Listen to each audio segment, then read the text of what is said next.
You know who we don't hear enough from? Kenny McCormick. Kenny McCormick, the orange-parka-wearing poor kid of South Park Elementary. But it's not like we never hear from him, right? He's often swearing and saying really age-inappropriate stuff through the fabric of his oversized jacket. Like, and,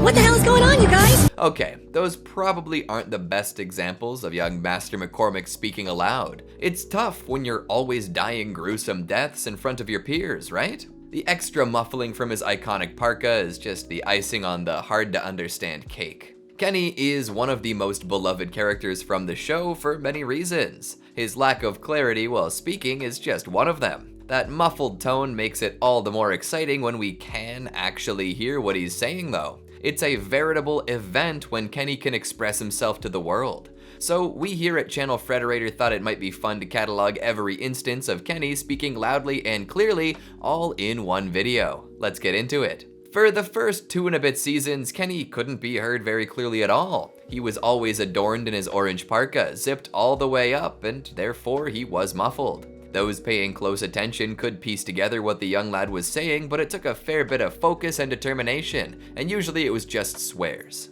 Then the South Park movie arrived. In the middle of season 3, back in June of 1999, Colorado would be forever changed. Early in the movie, we catch a glimpse of Kenny without his coat on for the very first time. Underneath that toasty warm winter jacket, Kenny's got a shock of messy blonde hair, but he's still not talking. No, that has to wait until he's gone through one hell of a gauntlet. Get it? Hell? Screw you guys, I'm going home. Nah, I'm just kidding. But seriously, Kenny literally has to go to hell and personally help out Satan in order to speak his first clearly perceptible words. So yeah, Kenny dies, goes to hell, and finds out that Satan is in an abusive relationship with Saddam Hussein. So Kenny inspires Satan to break free of his shackles and to toss his lover into a fiery pit. This earns him a magical Satan wish, which he uses to get everything on Earth back to normal, although this means that Kenny can't come back. Before he disappears, he removes his hood and utters a simple phrase. Goodbye, you guys. Wow, what a revelation. After his major motion picture breakthrough, Kenny goes relatively quiet for a while, and by quiet, I do mean he still manages to say some crazy stuff, albeit muffled crazy stuff. He even dies for essentially an entire season, making it very difficult to talk. But he does make it back into the limelight in season 8. In the episode The Jeffersons, Kenny is asked to pretend to be Michael Jackson's child, Blanket. To pull this off, he's got to take off the jacket, thus making his speech a whole lot more perceptible. With his mouth unencumbered, he recites many beautiful and inspiring quotes, like, Thanks a lot for helping us, dude. Yeah, sure, whatever. Aren't I too big to be Blanket? All right, but you guys owe me for this. What the hell is going on, you guys? No, wait, I'm not Blanket. and Stop! then he's tossed into the ceiling by Michael Jackson and dies. There's another multi-season gap before we hear Kenny speak again. The next time is during season 11, episode 3, Licecapades. A lot of this episode focuses on the complex world of lice upon the scalps of kids at South Park Elementary, and the kids are not happy that they've all got head lice. Of course, this prompts a search for a scapegoat, and poor Kenny finds himself at the center of attention. The other boys decide that Kenny must be punished via sock bath, and they strip him down to his skivvies. During his perfunctory washing, Kenny screams out, poor kid.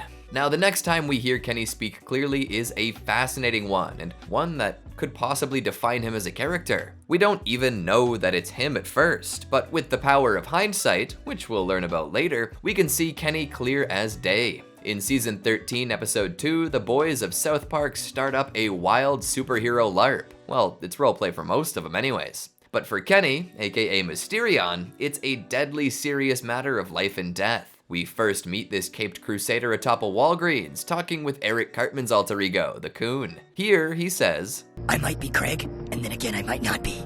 My identity must remain a secret. You cannot know. I assume you must be Cartman, because you're fat. I really don't care who you are. Kyle hates Eric Cartman. Are you saying you're Eric Cartman? I cannot stand here and make idle conversation any longer.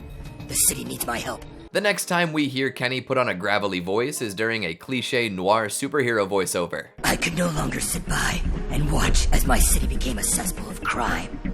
I have lived in South Park all my life. I decided it was up to me to keep this town safe. Nobody at school knows my double life. To them, I'm just another 4th grader. But tonight, I am Mysterion. Much to the chagrin of the Coon, the cops actually take Mysterion quite seriously. He arrives at the station and gives a quick report. There's some graffiti on the bridge again. I think those 6th grade kids are doing it. And the guy at the movie theater is harassing Mexicans again. Of course, the Coon is none too happy about getting upstaged, leading to a quick confrontation between the two masked vigilantes. This is where we hear Kenny say, "The city needs my help. It cries for protection and I will Answer the call to save her. That's what I'm supposed to say. I don't have time for this." Next up is a quick visit to Kyle Broflovsky's bedroom. Late at night, Mysterion needs some information and trusts Kyle to find it for him. "I cannot be unmasked, for then I would stop being a symbol. I need help. Somebody who can do background checks for me. Do some investigating. Because I think you are the smartest kid in class." When Professor Chaos gets up to no good at a nearby construction site, Mysterion intervenes. "Why are you doing this? This isn't your usual MO, Chaos. What next time?" Then, in a stunning turn of events, Mysterion deems that he must unmask himself in order to help the city he's sworn to protect. He calls a press conference outside of the police station and says the following. "Citizens, tonight has shown me I have no choice but to unmask myself. No, it's true. As long as my identity is a mystery, this will just happen again and again. It has to end. I will show my face." Of course, to viewers at the time, this meant nothing. You know, because of how South Park is animated. But hey, what a reveal, am I right? The fact that Mysterion is indeed Kenny isn't actually concretely confirmed until season 14, when a trilogy of Coon and Friends episodes aired back to back. The first episode of this trio is season 14, episode 11, Coon 2, Hindsight. See, I told you we'd talk about hindsight. And with this newly acquired perspective, I bet you feel pretty vindicated. In Cartman's basement, aka the Coon's hideout, a group of costumed crime fighters collaborates. Cartman is more concerned about his role as leader and spokesperson than anything else. Other heroes point this out, leading to Mysterion speaking up. "Who cares if a hero doesn't want to be part of Coon and Friends?" He also provides some insight on how to beat Captain Hindsight. "Look, all we need to do is wait for the next disaster, then try to beat Hindsight to the scene." Following a major oil spill, Mysterion has this to say. "My God, another oil spill could mean absolute devastation for the Gulf." And when the Coon tries to convince his friends that they should focus on taking naked photos of Butters to use as blackmail, Mysterion agrees with those who would rather help out at the Gulf. "Agreed. We all have a say in this organization, Coon. Let Mosquito talk. Those people down there need help. Sometimes being a hero means helping in smaller ways." After the smear campaign against Captain Hindsight, the heroes gather once more at Coon HQ, but they've gathered to let the Coon know that he's being kicked out. He means we need to discuss things with you. I don't want to tell him. Tupperware, you tell him. But we get the headquarters and all the equipment. Please escort the Coon out of our secret base. Next up is season 14, episode 12, Mysterion Rises. This is the episode where we actually find out for certain that Kenny is Mysterion, and boy does he ever have a wild backstory. The episode opens on a Mysterion monologue. "I am Mysterion. Though only 9 years old, I dedicate my life to helping people when I am not in school. For months now, I've been protecting my town from crime. But now, something has happened which even I cannot fight alone. The BP oil company has drilled and caused a spill in the Gulf like no other.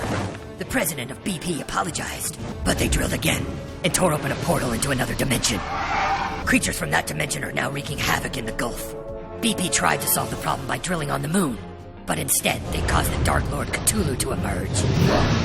I have joined forces with other superheroes in my neighborhood to help save the Gulf. But even the other heroes do not know that, unlike them, I do have a power. A power they will now begin to understand. And all will know who and what I truly am." Mysterion's plan to help those affected by the crisis is to sell lemon bars outside of the local discount grocery store. There, they're interviewed by a reporter. "Thank you, ma'am.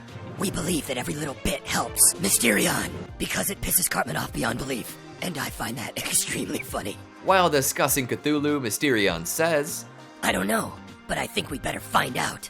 Later, Captain Hindsight shows up at Coon HQ looking for the heroes who blackmailed him. Mysterion tries to convince Hindsight that the Coon tricked him with mixed results.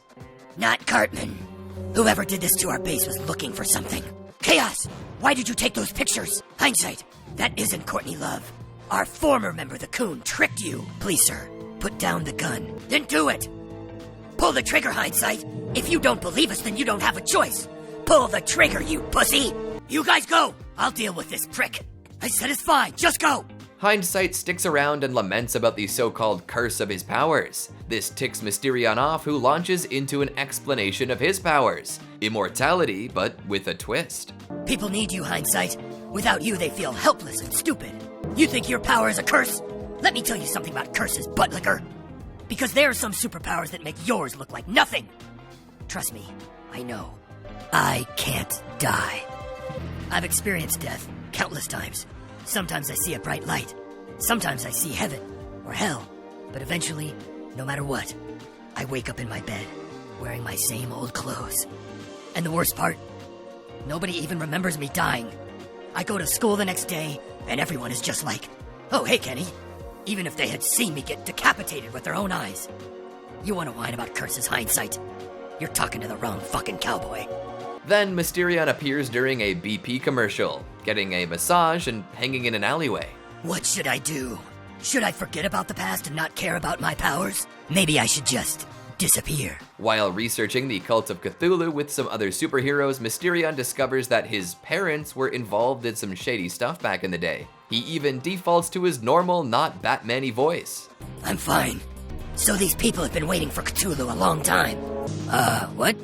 What the fuck? I mean... What the fuck?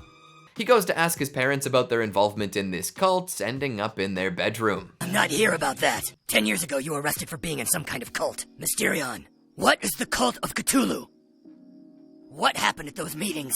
I don't find that hard to believe at all. These people still meet?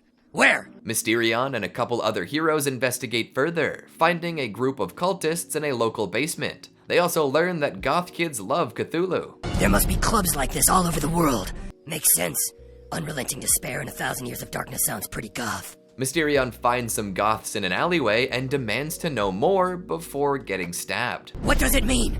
That is not dead which can eternal lie. What does it mean? You're going to tell me everything you know. Good thing he can't die. The trilogy culminates in Season 14, Episode 13, Coon vs. Coon and Friends. Here, Kenny really starts trying to convince his friends that he is effectively immortal, but they all just think that he's taking his imagination play really seriously. I can't die. No, Stan, I'm being serious. I really can't die. Like last night in the alley, the cult leader stabbed me and I bled all over the place. And you screamed, "Oh my God," and you called him a bastard all the time. I die all the time, and you assholes never remember. Well, you don't. I die over and over, only to wake up in my bed like nothing happened. I knew there'd be no point in telling you guys. Pretty cool? Do you know what it feels like to be stabbed? To be shot? Decapitated? Torn apart? Burned? Run over? It's not pretty cool, Kyle. It fucking hurts. And it won't go away, and nobody will believe me. Remember this time. Try and fucking remember. Then he commits self-oof. His friends are pretty torn up about it, until they're not. Later, he asks them if they remember his earlier dramatic exit, which they do not. You guys have no memory of me shooting myself in the head, do you? What we need to do is talk to people in that cult. I want to know where my powers come from. Will you guys listen to me? I actually have a power that I actually want to know about. When the Coon reveals that he's in cahoots with Cthulhu, Mysterion has only one question. What are you doing with that thing? This question doesn't provide too much insight, especially when the heroes are sent to the sunken city of Relaya. In order to get out, Mysterion does what he does best. I don't know, but I feel like I've been here before. All right, you guys hide as long as you can. I'll try and find help. I'm going to try to get you all out of here, if this works. Or I could be wrong. Ow! That fucking hurts! When he rises from the dead once again, he goes to get more information about Cthulhu from the goth kids. That god you pray to just took away all my friends. How do I fight him? Tell me what that means. Old ones? That's it. That's the place I just was. And what about Cthulhu's power? Why can't old ones die? Mintberry Crunch finds Mysterion as he tries to track down Cthulhu, claiming that his powers are comparable to Kenny's. Wherever Cthulhu is. Maybe. But with any luck, I might find the reason for my powers. You don't understand. Mysterion finally tracks down the Coon and Cthulhu and tries to find out how his powers are connected to the Great Old One. They're at a Justin Bieber concert, massacring the fans. Hey, fat boy! What the hell? I sent you to the sunken city of Ryla fallen from the stars! You little fucking prick! What is wrong with you? What kind of sick fuck does that to his friends? You are the bad guy, fat boy! You! For you! You're making it a better place for you! No, this is what superheroes do. You banished me, but I'm back! What does that make me? Bring back my friends! Take me! Only an immortal can kill another immortal! Here's your prize! Take this curse away from me, you big pussy! Go on! Kill me before I kill you! But bring my friends back, wuss! No! Come back! I have to know what I am! Come back! Come back, you fat piece of shit! He doesn't end up learning much, but at least Mittenberry Crunch finally gets his backstory. And at the end of the day, when he's good and tired, Mysterion can take a shortcut home. Yeah, I'm tired, guys. Think I'm gonna go to bed. Oh my god! The next time Kenny speaks unmuffled is when he redons the mantle of Mysterion in order to prevent his sister from being bullied at an aggressively agnostic foster home. He gives Karen a pep talk in the middle of the night. You are going to be okay, Karen. You have to keep believing that. Sometimes people do stupid things. Sometimes they don't realize what should have come first until it's too late. You are not alone. No matter where you go, no matter what you do, I will always be here. Do you understand? Don't try, Karen. Do.